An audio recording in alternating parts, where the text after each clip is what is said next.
நற்செய்தி 8ஆம் அதிகாரம். அடையாளம் கேட்டு சோதித்தல். பரிசேயர் வந்து இயேசுவோடு வாதாடத் தொடங்கினர். வானத்திலிருந்து அடையாளம் ஒன்றை காட்டும்படி அவரை சோதித்தனர். அவர் பெருமூச்சு விட்டு, இத்தலைமுறையினர் அடையாளம் கேட்பதேன்? இத்தலைமுறையினருக்கு அடையாளம் எதுவும் கொடுக்கப்பட மாட்டாது என உறுதியாக உங்களுக்கு சொல்லுகிறேன் என்றார். அவர்களை விட்டு அகன்று மீண்டும் படகேறி அவர் மறுகரைக்கு சென்றார்.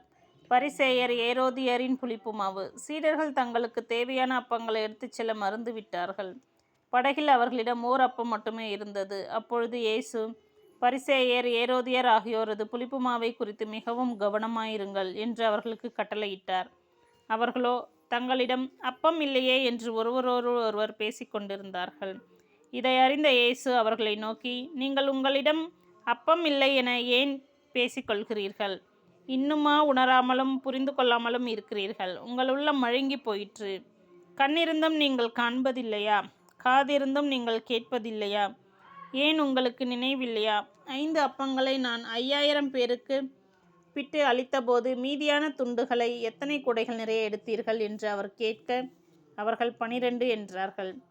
7 அப்பங்களை நான் 4000 பேருக்கு பிட்டு அளித்தபோது மீதி துண்டுகளை எத்தனை கூடைகள் நிறைய எடுத்தீர்கள் என்று அவர் கேட்க, அவர்கள் 7 என்றார்கள்.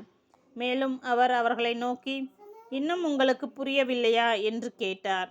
பெத்சாயிதாவில் பார்வையற்ற ஒருவர் நலமடைதல். அவர்கள் பெத்சாயிதா வந்தடைந்தார்கள். அப்பொழுது சிலர் பார்வையற்ற ஒருவரை இயேசுவிடம் கொண்டு வந்து அவரை தொடும்படி வேண்டினர்.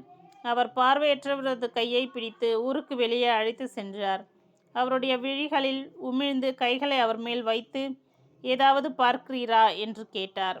அவர் நிமிர்ந்து பார்த்து, மனிதரை பார்க்கிறேன், அவர்கள் மரங்களைப் போல தோன்றுகிறார்கள், ஆனால் நடக்கிறார்கள் என்று சொன்னார். இயேசு மீண்டும் தம் கைகளை அவருடைய கண்களின் மீது வைத்தார்.